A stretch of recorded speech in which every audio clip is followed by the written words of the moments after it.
Esta parte del edificio de la universidad está muy vinculada a la historia de la ciudad, de la provincia y de la República, ¿no? La República, tengamos en cuenta que tuvo su capital en Paraná hasta, digamos, 1860, con lo cual esta zona donde está ubicada la universidad formaba parte del punto neurálgico, digamos, de la administración del general Urquiza como presidente de la República. En ese sentido, este edificio también atesora numerosas historias relevantes desde lo institucional. Tengamos en cuenta que estaba a pocos metros de donde se gestionaba el país, y hacia fines del siglo XIX el edificio fue la residencia del gobernador Febre, que posteriormente fue adquirido por una familia de la ciudad. El gobernador Febre, recordemos que además de gobernador de Entre Ríos, fue senador nacional y fue precandidato a la presidencia de la República en tiempos de Roca. También aquí, cuando la sede era la residencia del gobernador Febre, comenzó el Colegio Nacional, por eso la placa que está afuera. El gobernador Febre permitió que en parte de la residencia comenzara a funcionar este centro de formación. Ya en el siglo XX, como les decía, fue adquirido por una familia de la ciudad que luego la dona a la iglesia, la dona al arzobispado, y a partir de allí se convierte en un pensionado de mujeres gestionado por dos órdenes diferentes. La primera de las órdenes fue fundada por una hermana, una monja, que era la viuda del edecán del último presidente que vivió en Paraná, que fue Derqui. Con lo cual nuevamente estamos vinculando la historia institucional con la historia del edificio, ¿no? Luego una orden alemana se hizo cargo de la gestión del pensionado y finalmente a fines de los 90 se instala aquí la Universidad Católica Argentina. Bueno, el edificio tiene algunas partes que datan de la primera época del pensionado. Pero bueno, atesorando todas estas historias y otras tantas que bueno, no hay tiempo para contar, pero que resultan de mucho interés. Y sin dudas que lo primero que llama la atención de este edificio es su fachada, pero realmente que tiene muchas cuestiones también en el interior para ir descubriendo y conociendo la historia de esta vivienda.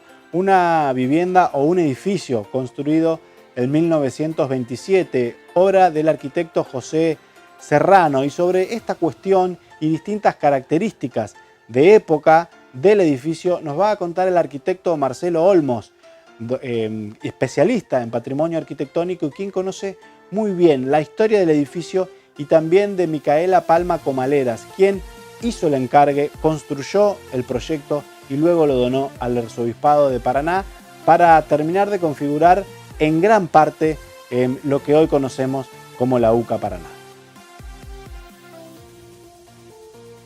Estamos en el edificio que popularmente se conocía como el Sagrado Corazón.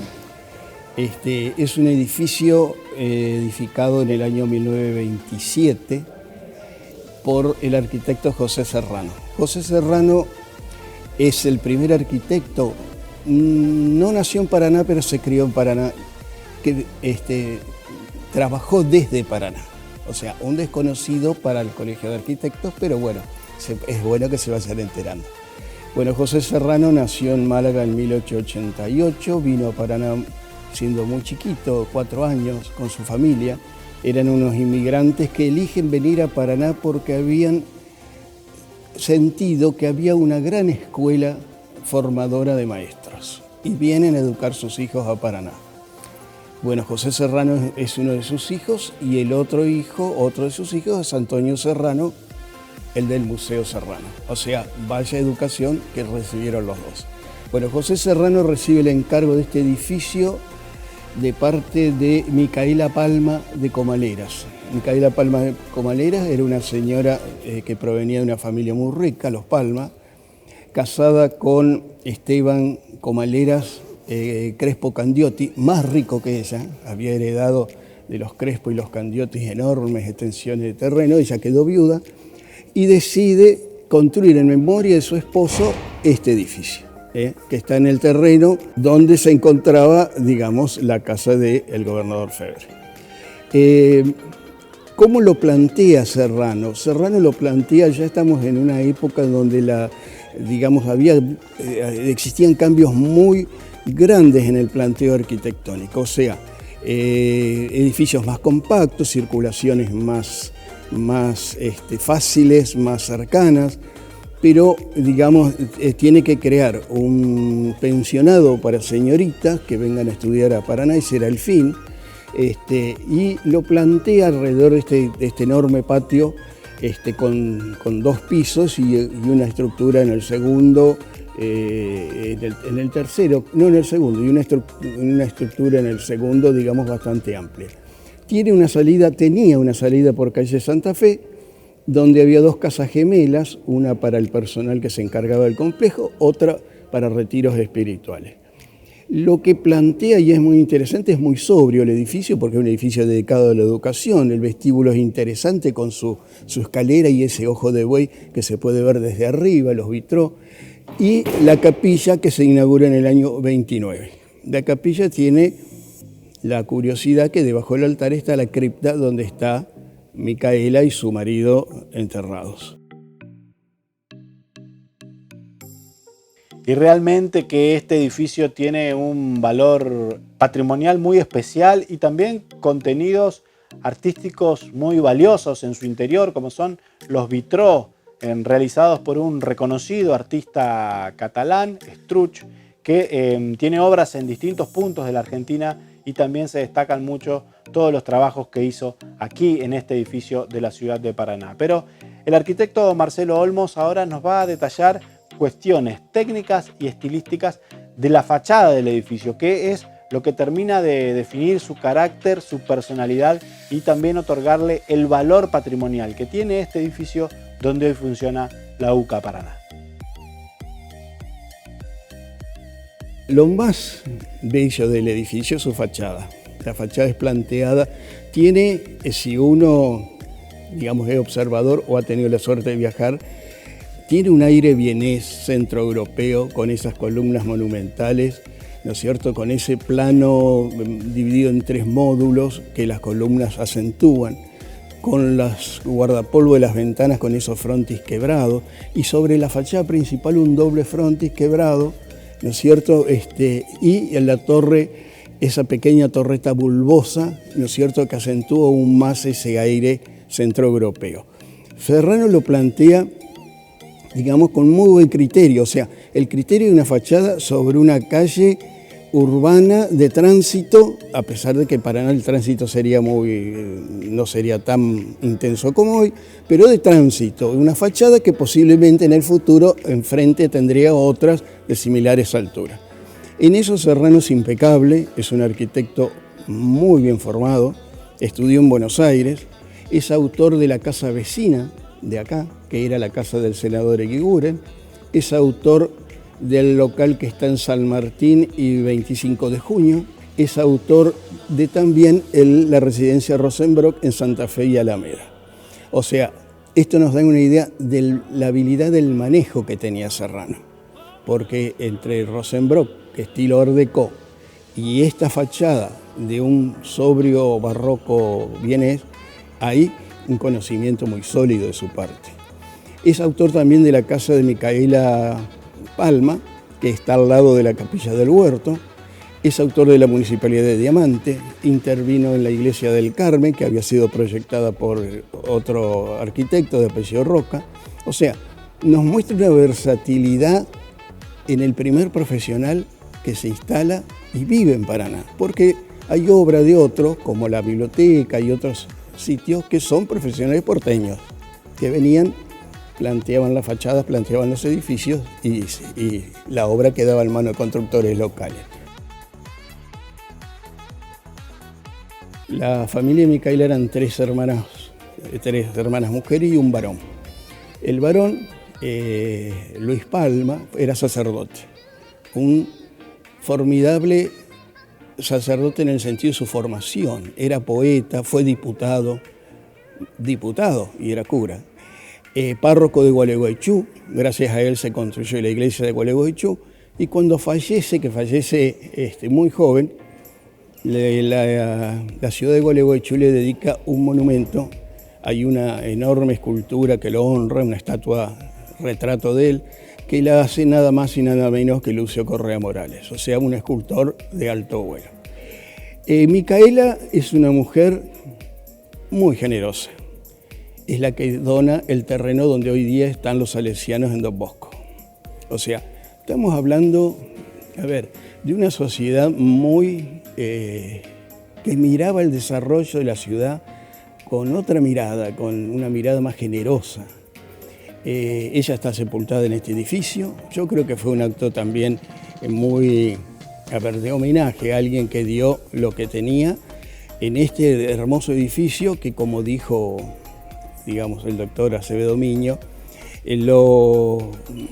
fue colocado a cargo de las esclavas del Sagrado Corazón, una orden fundada en Córdoba, precisamente por la que fuera viuda del edecán de Derqui, una mujer que había vivido en Paraná. Miren las relaciones y las consecuencias, y me encantó lo que dijo Acevedo, porque siempre hay un lazo conductor que va uniendo esta historia, ¿no? El marido de Micaela era Crespo, y por su parte de su madre, o sea, el gobernador Antonio Crespo, aquel que precedió a Urquiza lo siguió Urquiza en el gobierno, de Candioti, el príncipe de los gauchos, gobernador de Santa Fe, y seguimos tejiendo una historia que creo que la vamos perdiendo. Pero vuelvo a insistir en el planteo arquitectónico, que me encanta, porque el frente del edificio tiene una elegancia que en Paraná creo que existen muy pocos. El Palacio Bergoglio y alguno más. Trato de hacer memoria a la Escuela Sarmiento, esa fachada sólida, que iban haciendo una ciudad que iba creciendo. Y realmente los recuerdos de este edificio, a Dios gracias, se salva y se reconvierte, pero nos habla también nos habla de algo, la profesionalización de la arquitectura, que ya no queda en manos de simples constructores, y dicho con todo respeto, sino que empiezan a intervenir profesionales. Y ahora Martín Acevedo Miño nos va a contar las marcas de cada época que podemos encontrar dentro del edificio. Muy pocas, como decíamos, de lo que fue la casa del gobernador Febre, y la mayoría de lo que fue aquel convento construido por el arquitecto José Serrano por encargo de Micaela Palma Comaleras. Pero vamos a conocer parte de lo que podemos encontrar en esta historia, y también una iniciativa de la universidad para abrir las puertas a la sociedad y mostrar toda la historia, todos los elementos patrimoniales y lo que encierra este edificio en una actividad abierta a la comunidad que se va a desarrollar en los próximos meses. Bueno, quedan muy pocas de la época cuando fue residencia del gobernador Febre. Quedan más de la época ya conventual, digamos, ¿no? De cuando fue el pensionado gestionado por esta orden de hermanas. Quedan, sí, algunas más, ¿no? Pero sí, de hecho estamos organizando una visita al edificio en junio. Vamos a organizar una visita con referencias históricas, ¿no? Porque consideramos de relevancia darlo a conocer a la sociedad paranaense y a la provincia. Con motivo del mes de la ciudad, la universidad se va a sumar a estos festejos, pensando precisamente en divulgar la historia del edificio, con lo cual estamos pensando en una recorrida, una tarde cercana al Día de la Ciudad. Tenemos que precisar eso en cuanto para hacerlo compatible con el resto de la agenda. Y la idea es, transitar los lugares, los hitos que hay dentro del edificio, y contar un poco esta parte de, digamos, la fase final de Paraná, capital de la República, la fase inicial de Paraná, capital de la provincia, y cómo el edificio tuvo su vinculación con esa parte de la historia. Van a participar distintas áreas de la facultad, el grupo de teatro, el coro, por supuesto vamos a ingresar a la capilla, que también es un lugar destacado dentro de la estructura. Y bueno, contando un poco también estas historias, ¿no? que atesora este edificio. Y sin duda que es una buena oportunidad este evento para conocer en persona lo que tiene este edificio de patrimonial y recorrer los diferentes espacios que estamos conociendo. Muchas veces en las notas de Proyectar hay quienes nos manifiestan el interés de conocer algunos edificios patrimoniales que mostramos aquí semana tras semana. Bueno, aquí hay una muy buena oportunidad de acercarse ese día para conocer las historias del edificio de la UCA Paraná. Pero le preguntamos ahora a Martina Acevedo Miño en relación a las diferentes lógicas modernas y antiguas que encontramos en todo el edificio de la universidad, que une dos viviendas diferentes, dos lotes distintos y que fueron construidos a partir de la última refuncionalización en la década del 90 con espacios bien marcados, pero que se respeta la identidad patrimonial que tiene sobre todo la parte histórica.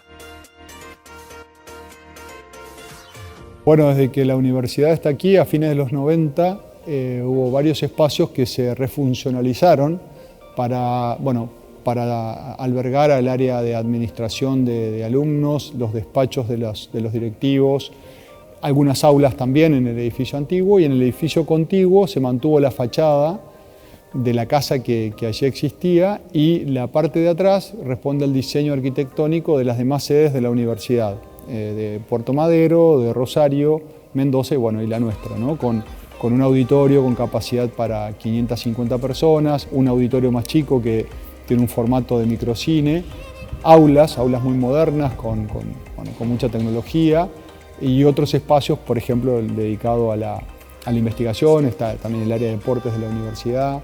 En fin, muy funcional, pero también muy amigado con el edificio, con el palacete, digamos, que constituye el edificio histórico, ¿no? Están ensamblados y la verdad es que por ahí hasta uno no se da cuenta si está en uno, puede perder sin darse cuenta si está en el nuevo o en el viejo, ¿no? Pero bueno, la idea fue esa, ¿no? que estuvieran absolutamente vinculados.